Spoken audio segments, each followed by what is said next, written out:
کہ جو شخص یہ چاہتا ہے اللہ میری نسلوں کے لیے رزق کے دروازے کھلے رکھ، رزق کے روحانی اور رزق کے جسمانی، اللہ میری نسلوں کے لیے دنیا کی مہنگائیاں، حالات، کرائسس، ناکامیاں، اور پتہ نہیں آگے مہنگائیوں کی صورتحال کیا ہوگی، لیکن اللہ مجھ سے اور میری نسلوں سے رزق نہ چھین، تو فرمایا اس شخص کو کہے کہ سورۃ فاتحہ پڑھ، اور سورۃ فاتحہ کو ایک بار پڑھ، اور جب پہنچ ایاک نعبد و ایاک نستعین، اس کو 40 منٹ ایسے وجدان، ایسے درد، ایسی کیفیت کہ کوئی دنیا کا کوئی فرد مجھے یاد نہ رہے سوائے اس کی ذات کریمی کے، اور اس کو دہرا دہرا دہرا دہرا، اس کو دہرا، اور کہا کہ میں نے وہ پڑھنا شروع کر دیا، پڑھنا شروع کر دیا۔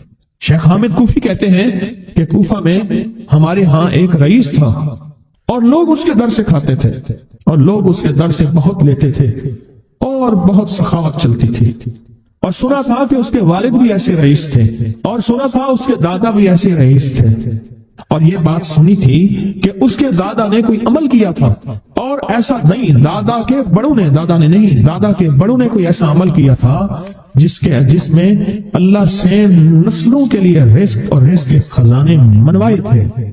کتنے لوگ ایسے ہیں، مال دولت چیزیں ایسے حالات اور گردش میں آئے کہ ناموری سے گمنامی میں چلے گئے۔ مجھے یاد ہے کہ میں ٹاؤن شپ میں ایک بندے سے ملا، یہ بات ہے آج سے کچھ 27-28 سال پہلے کم و بیش، ایسی چھوٹا سا کمرہ تھا، اور مختصر سی 2-3 کرسیاں، ایک ٹوٹی سی میز، اور کہا کہ میں لاہور میں میرا سکہ چلتا تھا، میرا نام یہ ہے، نام مناسب نہیں، رازداری زندگی کا پہلا حصہ ہے، اور میرا نام یہ ہے، اور میرا اپنا ذاتی جہاز تھا، اور یہ مال تھا، اور یہ چیز تھا، اور آج میرا حال یہ ہے کہ اگر میں دوائی لوں گا تو یہ بندہ پیسے دے گا جو ساتھ کھڑا تھا، میرے پاس دوا کے پیسے نہیں ہیں۔ مجھ سے ایک ہمارے مخلص ہیں، وہ کہنے لگے کہ میرے والد جن کے پاس جاب کرتے تھے ان کا بہت بڑا کاروبار تھا، انہوں نے اس دور میں 14,000 کی گاڑی لی تھی نئی، اور پھر 16,000 کی گاڑی لی، نئی گاڑی، کتنے کی؟ 16,000 کی گاڑی لی، 100 کا نوٹ بانٹتے تھے، صبح سے شام تک، شام سے صبح تک لوگ لائن لگا کے لیتے تھے، اور جس دور میں 250 روپے کے 5 مرلے جگہ ملتی تھی، 250 فٹ جگہ ملتی تھی، 125 فٹ، 125 جگہ ملتی، 5 مرلے 250 روپے کی، اور وہ بیچتے تھے۔ اور پھر ایک وقت ایسا آیا ہر چیز ختم ہو گئی۔ میرے پاس ایک ڈرائیور تھا، وہ کہنے لگا کہ میرے مالک ہیں جن کے پاس پہلے میں کام کرتا تھا، ان کے حالات آگئے تو میں نے آپ کے پاس آپ کے ڈرائیوری کی، اگر رمضان میں کوئی بچا ہوا لنگر ہو تو انہیں بلا لوں، آپ دے دیں گے؟ تو ہم رمضان میں مجمع آتا تو کوشش کی جاتی ہے کہ ان کو کھانا تازہ کھلایا جائے، تو میں نے کہا ٹھیک ہے، کہا کہ کچھ پیسے بھی ہو جائیں۔ میں کون ہے؟ کہا کہ فلاں لاہور کا، نہیں جانتے آپ؟ ہاں جانتا ہوں، اتنی بڑی سوسائٹی ہے، بڑی مالداروں کی۔ کہا یہ 28 مربع جگہ انہی کی تھی، اور آج سے 40 سال پہلے انہوں نے یہ جگہ بیچی تھی، اور اتنے کروڑوں میں اتنے میں بیچی تھی۔ اب وہ ایک چھوٹے سے مکان میں رہتے ہیں، سب کچھ ختم ہو گیا ہے، سب کچھ ختم ہو گیا ہے، اور ان کے گھر کھانا نہیں ہوتا، اور آپ اگر کھانا دیں گے تو ان کے گھر میں 2-3 وقت اچھا گزر جائے گا۔ میں اپنی نسلوں کے لیے تمنگری منوا لے، اپنی نسلوں کے لیے رزق منوا لے، اپنی نسلوں کے لیے وسعت منوا لے۔ تو کہے کہ مال بہت ہے اور نسلوں کے کام آئے گا، مال رکھنا جائز ہے، حلال جائز ہے، لیکن یہ شرط نہیں ہے کہ وہ رہے گا یا نہیں رہے گا۔ یہ میرے ساتھ چوک ہے، یہاں کرتبہ چوک، یہاں 2 پلازے مجھے بندے نے بتائے، آپ اس کے نہیں ہیں، کہا یہ اور یہ اس بندے کا ہے، فلاں نام کے بندے کا، اور اس کا آج کچھ نہیں رہا۔ اب وہ جس کسائی سے گلبرگ میں ہے، یہاں لاہور میں، جس سے بہت منو گوشت آتا تھا اور بڑے بڑے رئیس دعوتیں پکتی تھی، چپ کر کے جاتا ہے اور وہ کچھ پیسے اس کی مٹھی میں ڈال دیتا ہے اور وہ اس سے زندگی کا گزر بسر ہوتا ہے۔ میں یہاں لاہور میں فیروز پور روڈ پہ ایک جگہ گیا تو انہوں نے وہ جگہ پہ کھڑے ہو کے دکھایا، وہ سامنے جو بنگلہ ہے، میں نے کہا وہ تو محل ہے، کہہ رہی ہے اس بندے کا ہے، اب ایک کمرہ اس کو ہم نے دیا ہوا ہے اور وہ بنگلہ، وہ محل، وہاں وہ کھڑکی اس طرف کی بند رکھتا ہے کہ میری نظر اس پہ نہ پڑے، وہ سب کچھ اس سے چھن گیا ہے۔ سنیں، یاد رکھیں، جو اللہ کے خزانوں سے ملتا ہے وہ تیری جیب سے جا نہیں سکتا، وہ دنیا کی جیبوں اور مالوں سے جو ملتا ہے وہ تیری جیب میں رہ نہیں سکتا۔ یہ جو عمل ہے نا، نسلوں کے لیے رزق منوانا، برکت منوانا، نسلوں کے لیے رزق منوانا، نسلوں کے لیے برکت منوانا، یہ جو عمل ہے، بس اب میں نے آپ کو عرض کیا نا کہ آپ پوچھیں کتنا دن کریں گے، میں نے کہا دل خود بولے گا، من خود بولے گا، اندر خود بولے گا. یعنی آپ کو کچھ واقعات سنے ہیں، بڑی بڑی ہستیوں کے واقعات، بڑی بڑی ہستیوں کے واقعات. یہ اس میں سعودی عرب مکہ مکرمہ میں ایک جگہ ہے، اس کا نام خالدیہ ہے سوسائٹی. میں وہاں ایک عرب سے ملا، شیخ ابو ترکی اسے کہتے تھے. تو اردو عربی تو مجھے آتی نہیں، بس تھوڑی بہت ایسے شدھ بدھ ہے. تو وہ تھوڑی ہی دیر میں کہتے تھے، ایسے اٹھتے تھے نا، کہتے تھے اللہم ایاک نعبد و ایاک نستعین. میری ان سے چند ملاقاتیں ہیں. بوڑھے تھے، بابے تھے کہ ان کے بڑے آئے تھے، اصل میں خلافت عثمانیہ تھی تو ان کے بڑے ترکیہ سے آئے تھے، تو پھر مکے میں رہتے تو وہیں کے ہو گئے. ان کا جو خادم تھا وہ اردو بولنے والا تھا اور انڈیا کا تھا، اس سے میرا تعلق تھا. تو میں نے اس سے پوچھا، میں نے کہا تیرا جو ہے یہ بابا یہ کیوں پڑھتا ہے؟ یہ پتہ نہیں، میں پوچھ کیوں پڑھتا ہے؟ اس نے کہا جلالی بابا ہے تو کہے گا مجھ سے. میں نے کہا میرا کہے. اچھا وہ میرے اشارے دیکھ رہا تھا تو اس نے ابھی سے پوچھا کیا کہتے ہیں؟ اس نے ڈرتے ڈرتے کہا کہ جی آپ یہ کیوں پڑھتے ہیں؟ تو بڑا خوش ہو گیا، کہنے لگا پہلا بندہ ہے جس نے مجھ سے پوچھا، آج تک کسی نے پوچھا نہیں. پہلا بندہ ہے جس نے مجھے یہ پوچھا ہے. کہا جب ہم چھوٹے تھے ہمارے پاس بہت غربت تھی اور تنگ دستی تھی، تو میرے والد ہمیں بٹھا لیتے تھے اور ہم سورۃ فاتحہ پڑھتے تھے، اور جب پہنچتے تھے نا ایاک نعبد و ایاک نستعین پر، تو پھر اس کو میرے والد کہتے تھے دہراؤ، بہت زیادہ پڑھو، بہت زیادہ پڑھو، بہت زیادہ پڑھو، بہت زیادہ پڑھو. کام پڑھتے تھے، بہت زیادہ پڑھتے تھے، بہت زیادہ پڑھتے تھے. اور کہا میرے والد پھر دعا کرتے تھے اور ہم آمین کہتے تھے.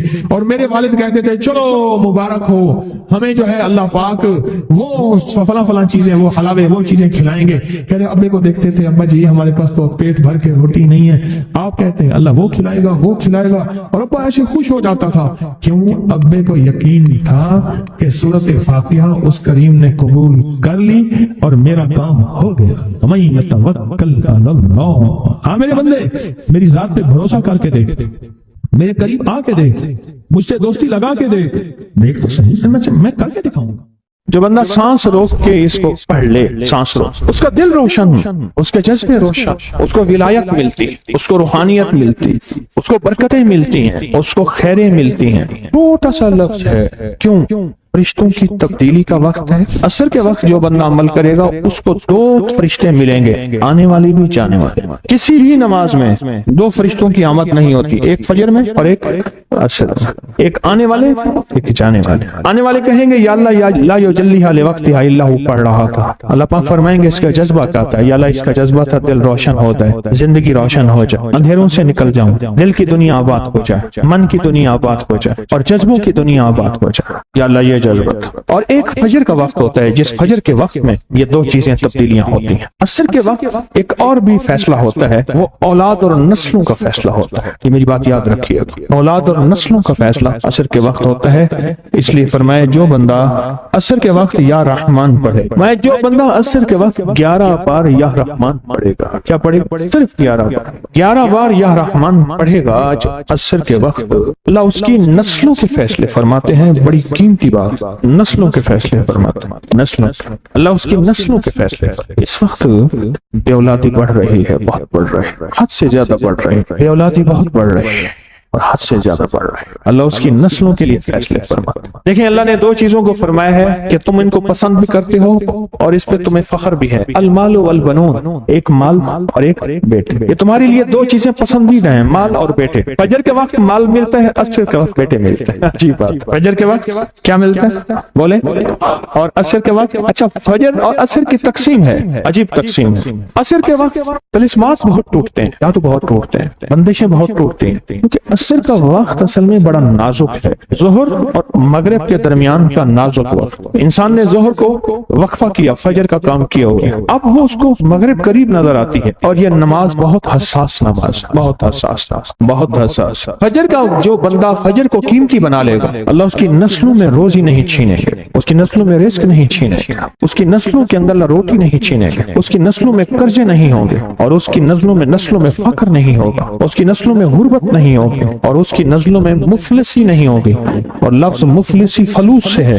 فلوس کہتے ہیں مال کو، پیسوں کو. عرب میں کہتے ہیں فلوس معافی، ایسے نہیں ہے. مفلسی فلوس سے نکلی. اللہ پاک اس کی نسلوں سے مفلسی نہیں دیں گے جو فجر کے وقت کو قیمتی بنا لے. تھوڑا سا وقت فجر کا، اور ہے نازک سا وقت. عصر کا وقت بھی بڑا نازک سا ہے، آیا اور گیا. ظہر کا وقت بہت لمبا، مغرب کا وقت عشاء تک، عشاء کا وقت فجر تک، فجر سے پہلے سارا عشاء. عصر کا وقت بہت نازک ہے اور فجر کا وقت بہت نازک. یہ دو وقت فیصلوں کے ہیں، اور ان دو وقتوں میں جو بندہ فیصلے کروا لے وہ اندھیری دنیا سے نکل جائے گا. بیٹے، نعمتیں، رزق، عزتیں اور برکتیں پائے گا. اور میں نے پہلے بھی عرض کیا کہ فرشتوں کو دوست بنائے. فرشتے جب دوست بن جائیں گے ہمارے ہر کام میں، ہر مشکل میں ہمارا ساتھ، ان سے ہمارا تعلق بن جائے گا، ان سے ہمارا انس ہو جائے گا، ان سے ہماری دوستی ہو جائے گی، انس ہو جائے گا، دوستی ہو جائے گی. پھر جو کام کہیں گے وہ فرشتے ہمارے کاموں میں لگ جائیں. کیوں؟ اللہ نے فرشتے بنائے اس لیے ہیں. اور اگر ان کو ہم کام کہہ رہے ہیں تو یہ شرک نہیں ہے، اللہ نے تو بنائی ہماری خدمت کے لیے ہے. مثلا ایک بندہ اپنے کسی خادم کو کہتا ہے مجھے پانی پلا دے، تو ساتھ بیٹھا کہتا ہے کہ شرک کر رہا ہے. کیوں؟ تجھے تو اللہ سے پانی مانگنا، تو بندے سے مانگ رہا ہے. تجھے تو اللہ سے مانگنا تھا، بندے سے کیوں مانگ رہا ہے؟ اللہ نے اس بندے کو میری خدمت کے لیے مقرر کیا ہے، میں اسے اگر مانگ رہا ہوں میں مجرم تو نہیں ہوں. عصر کے وقت کو قیمتی بنا اور فجر کے وقت کو قیمتی بنا. فجر کے جو لمحات ہیں، یہ فجر کے جو لمحات ہیں یہ رزق کے لیے بہت زبردست ہیں، اور رزق روحانی اور رزق جسمانی.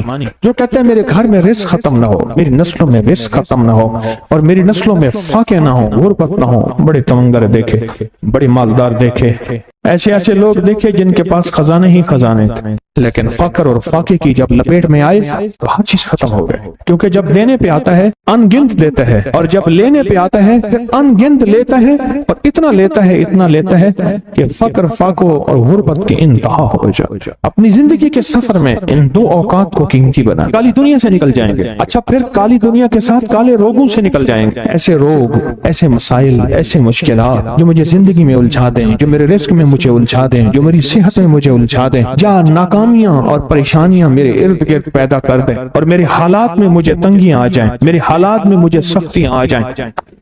کالے روگ ایسے ہوں، لوگ مجھے چھوڑ دیں، لوگ مجھ سے منہ موڑ جائیں، مجھے چھوڑ دیں، مجھ سے منہ موڑ جائیں. اور بیماریاں ایسی ہوں، چھوٹی سی بیماری ہو، چھوٹی سی. دو لمحے ہیں، دو وقت ہیں، ایک عصر کا وقت اور ایک فجر کا وقت. ان دو لمحوں اور دو وقتوں میں اپنی زندگی کا تھوڑا سا فارغ کریں، تھوڑا سا فارغ کریں. کالی دنیا یوں گئی، کالے لوگ یوں گئے، کالے روگ یوں گئے، چل ہر چیز گئی، ختم، ہر چیز ختم، ہر چیز گئی. اور زندگی میں چین، سکون، راحت، رحمت، عزت، برکت اور سکون اور خوشیاں، خوشحالی اور خوشیاں، خوشحالی. اگر ہمارا دل روشن ہو جائے تو ہم اندھیرے کے سفر سے نکل آئیں. اس کے لیے کام کریں. دو وقت ایسے ہیں جن میں فرشتے آتے ہیں، دو وقت ایسے ہیں جن میں فرشتے آتے ہیں. ایک وقت فجر کا ہے، ایک وقت عصر کا ہے. یہ دو وقت ایسے ہیں جو فرشتوں کی حاضری کا وقت ہے. جو عصر کو آتے ہیں فرشتے، ان کی خدمت جو تبدیل ہوتی ہے وہ پھر فجر کو ہوتی ہے. جو فجر کو آتے ہیں ان کی خدمت تبدیل ہوتی ہے، وہ عصر کو ہوتی ہے. دو وقت ایسے ہیں، اس لیے آپ نے دیکھا ہوگا فجر اور عصر کے بعد اکثر بیٹھ کے تھوڑی دیر تسبیحات پڑھتے ہیں. اس کی وجہ یہ دو وقت ایسے ہیں جب حاضریاں تبدیل ہوتی ہیں. ان دو وقتوں میں فرشتوں کے ذریعے اللہ کے پاس کچھ پیغامات پہنچاتے ہیں کہ اللہ تیرا دوست بننا چاہتا ہوں، اس دل کی دنیا کو آباد کرنا چاہتا ہوں، ان جذبوں کو پاک کرنا چاہتا ہوں، اور تیری محبوبیت چاہتا ہوں، اور تجھے محبوب بنانا چاہتا ہوں. اللہ تو چاہتا تو ہو جائے گا، تو چاہ لے. اور اللہ کا ایک نظام ہے، اللہ کا ایک نظام ہے، اور وہ نظام رب کا سچا نظام، وہ نظام رب کا سچا نظام. اور وہ نظام کیا ہے کہ جو چاہتا ہے اللہ اس کے لیے کر دے. اس کا سچا نظام جو چاہتا ہے اللہ اس کے لیے کر دے.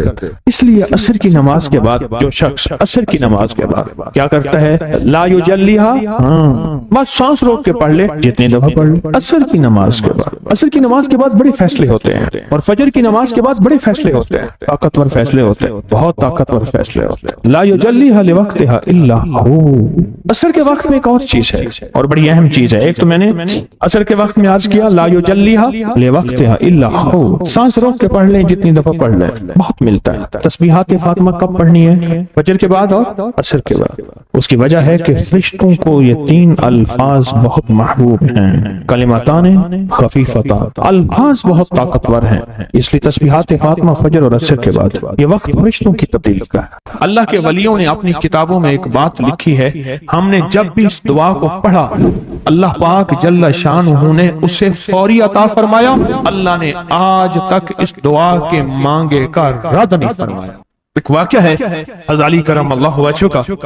حضرت علی ایک سفر میں، تجارت کے سفر میں تشریف لے گئے، سفر تجارت میں آپ تشریف لے گئے۔ جب وہاں آپ تشریف لے گئے تو دیکھا ایک شخص ہے جھونپڑی، اس میں سے کرہانے کی آواز آ رہی ہے۔ آپ اندر تشریف لے گئے تو صاحب خانہ نے اندر سے آواز دی، جو بھی صاحب آ رہے ہیں اجازت سے آئیں۔ سمجھ گئے اندر مستورات ہیں۔ وہ صاحب باہر تشریف لے آئے تو پوچھا کیا ہوا، کرہانے کی آواز کیا ہے؟ کہا میری بیٹی ہے، جنگل میں لکڑیاں لینے گئی، اس کے اوپر ایک درخت گر گیا کاٹتے کاٹتے، اور اس کی وجہ سے اس کی کمر ٹوٹ گئی ہے، اب یہ بستر پہ پڑی ہے، اب یہ بیچاری تکلیفوں اور دکھوں میں۔ آپ نے فرمایا کوئی مسئلہ نہیں، میں ایک عمل کرتا ہوں، تو ایسا کر صرف اس کا کپڑا لے آ۔ آپ نے اس کے کپڑے کو سامنے رکھا، اس کو کہا اس کو پکڑ، اور اس کی طرف یوں انگلی کی، اور یہ دعا جو اب ہم پڑھنے لگے ہیں، بس یہ دعا پڑھی، اور صرف چند بار ہی پڑھتی، اندر آوازیں خاموش ہو گئی، چپ ہو گئی۔ آپ نے فرمایا پوچھو جا کے۔ آپ وہ بندہ اندر گیا تو واپس آیا، کہا بیٹی کو نیند آ گئی ہے، آج کئی ہفتے ہو گئے ہیں سو نہیں سکی، در سے کرہا رہی تھی، اس کو نیند آ گئی ہے۔ آپ فرمانے لگے میں سفر میں جا رہا ہوں، جب واپس آؤں گا نا پھر پوچھوں گا، اگر کوئی تکلیف ہوئی تو پھر دم کروں گا، پھر دعا کروں گا، اور انشاءاللہ ٹھیک ہو جائے گی۔ آپ چلے گئے، آگے تشریف لے گئے تو آپ کے ہم سفر تھے، ان کی سواریاں تھیں، ان میں سے ایک گھوڑا تھا، جس گھوڑے کو ٹھوکر لگی، چوٹ لگی، اس کے اگلے پاؤں کی ہڈی گھٹنا باہر نکل گیا، وہ ایک طرف ہو کے بیٹھ گیا، اس کا گھوڑا چل نہیں سکتا تھا۔ اس نے آ کے علی کرم اللہ درخواست کی کہ آقا اس کے لیے کچھ فرما دیں۔ فرمایا میں اس کے لیے دعا کرتا ہوں، یہ ٹھیک ہو جائے گا، اور آپ نے دعا پڑھنا شروع کر دی، اور فرمایا یہ اس کے ہاتھ پہ، اس کی ٹانگ پہ آپ نے ہاتھ پھیر دیا، جو معذور تھی، ٹوٹی ہوئی نکلا ہوا گھٹنا تھا، فرمایا ٹھیک ہو گیا۔ اور قافلے والوں نے دیکھا وہ گھوڑا سب سے آگے تھا، سب سے سبک رفتار تھا، اور سب سے لاجواب تھا۔ آگے ایک جگہ تشریف لے گئے تو قافلے کو پیاس لگی، پانی کی ضرورت تھی، کنواں دیکھا تو کنواں خشک تھا۔ آپ نے فرمایا کوئی بات نہیں، یہ دعا پڑھی، اور دعا کو پڑھ کے اپنا لعاب کنویں میں ڈال دیا۔ فرمایا کنویں میں پانی کا ایک جوش اٹھا، اور پانی اٹھا اور منڈیر سے باہر نکلا، لوگ پینے لگے تو آپ نے روک دیا۔ فرمایا مت پیو، کنویں کا جو کھڑا کالا پانی ہے وہ نکل جائے، اور پھر شفاف پانی جب نکلا، فرمایا یہ پانی پیو، مشکیزیں بھرو، سواریوں کو پلاؤ۔ قافلہ چلتا رہا، آگے تشریف لے گئے، آگے دیکھا تو کھانا ختم ہو گیا، اتنا کھانا تھا کہ اب کھا لیں، آئندہ کیسے کھائیں گے؟ تو آپ نے فرمایا جو کھانا ہے لے آؤ۔ آپ نے کھانے کو رکھا، اوپر کپڑا ڈال دیا، اور یہ دعا پڑھنی شروع کر دی جو ابھی ہم بیٹھ کے پڑھیں گے، خوش قسمت ہیں اور کپڑا ڈال کے فرمایا دعا فرمائی، یہ عمل فرمایا، یہ دعا پڑھی، اور اس کے بعد فرمایا دیکھو کھا لیا، اور فرمایا ہمارا 17 دن کا سفر تھا، اس 17 دن میں ہم نے کھایا، لوگوں کو کھلایا، جہاں لوگ آتے تھے ان کو بٹھاتے تھے، دسترخوان ہمارا تھا چند افراد کا، پھر سینکڑوں لوگوں نے کھایا۔ 17 دن کے سفر میں تھوڑی سی کمی بھی نہ ہوئی، جب گھر لوٹے تو وہی کا وہی ہمارا خزانہ، کھانا وہی سارا توشہ موجود تھا۔ آگے تشریف لے گئے تو ایک تجارت میں ایک دیکھا تو ایک بندہ ہے ٹھیکریوں پہ ٹھیکریاں مار رہا ہے، آپ اس کی طرف تشریف لے گئے، آپ نے اس کو جا کے دیکھا، لگتا ہے کہ تو پرانا جواری ہے۔ اس نے کہا جوا کھیلتا تھا، سب کچھ ہار بیٹھا ہوں، ہر چیز زندگی ختم ہو گئی ہے۔ آپ نے فرمایا اچھا ایسا کر توبہ کی نیت کر لے، اللہ سے توبہ کر لے، اور پھر میں تیرے لیے دعا بھی کرتا ہوں، عمل بھی کرتا ہوں، تو ایسا کر پتھر پہ پتھر مار، تیرا ہر پتھر سونے کا بنتا جائے گا۔ آپ بیٹھ گئے، اس نے ویسے ہی پتھر پہ پتھر مارا، اور جیسے بیچارہ بے بسی کی حالت میں پہلے مار رہا تھا، آپ نے دعا کرنی شروع کر دی، یہ دعا پڑھنی شروع کر دی، اور دعا پڑھتے پڑھتے دیکھا تو لوگوں نے پتھروں کی شکلیں بدلنا شروع ہو گئی، اور جو پتھر بھی اس کے ہاتھ میں آیا تھا وہ سارے پتھر سونے کے بن گئے۔ آپ نے سارا سونا اس کو دیا، چل پڑے۔ سفر میں آگے جاتے جاتے دیکھا کہ ایک شخص ہے، اس کے ساتھ ایک بچہ ہے، ایک بوڑھی عورت ہے، ایک بوڑھا گدھا ہے، اور وہ سارے پیدل چل رہے ہیں گدھے کو سواری کو ساتھ لیے ہوئے۔ تو آپ نے پوچھا کیا ہوا؟ انہوں نے کہا ایک سانپ ہے جو اس گدھے کے پہ مسلط ہے، وہ سامنے بیٹھا ہے، وہ نیچے نہیں اتر رہا، ہم نے مارنے کی کوشش کی ہے، اس کی پھنکار سے عصا جل جاتا ہے، اور جلا ہوا عصا دکھایا، ڈنڈا جلا ہوا دکھایا کہ ایک پھنکار سے ڈنڈا جل جاتا ہے، وہ مسلط ہے گدھے پہ، ہم پیدل چل رہے ہیں، منزل پہ ہے، سانپ مسلط ہے، اس کا کوئی حل نہیں۔ آپ نے فرمایا اس گدھے کو اس جھاڑی سے، اس درخت سے باندھ دو، اور باندھ کے آپ قبلہ رخ ہوئے اور یہ دعا پڑھنی شروع کر دی، اور فرمایا پھر دوسرے رخ ہوئے اور یہ دعا پڑھنی شروع کر دی، اور تیسرے رخ ہوئے اور دعا پڑھنے کے بعد آپ نے اس سانپ پہ پھونک مارا، سانپ چونٹی بن کے چھلانگ لگائی اور غائب ہو گیا۔ تو انہوں نے پوچھا آقا یہ کیا تھا؟ فرمایا یہ تمہارے اوپر ایک دشمن جن مسلط تھا جو کہ تمہاری جانوں اور عزتوں کا لٹیرا تھا۔ آخرکار آپ کے غلام نے آپ سے پوچھا آقا اگر آپ یہ دعا ہمیں سکھا دیں، چشمہ فیض سے گر ایک اشارہ ہو جائے، چشمہ فیض سے گر ایک اشارہ ہو جائے، لطف ہو آپ کا اور کام ہمارا ہو جائے۔ آئیں بسم اللہ کر کے اس دعا کو پہلے سنتے ہیں۔ یا وہاب حبلی من نعمت الدنیا والآخرہ انک انت الوہاب۔ اللہ کے ولیوں نے اپنی کتابوں میں ایک بات لکھی ہے، ہم نے جب بھی اس دعا کو پڑھا اللہ پاک جل شانہ نے اس سے فوری عطا فرمایا، ورنہ اس کی نسبت عطا فرمائی، اور ورنہ چند لمحوں میں عطا فرمایا، ورنہ چند دنوں میں۔ اللہ نے آج تک اس دعا کے مانگے کا رد نہیں فرمایا۔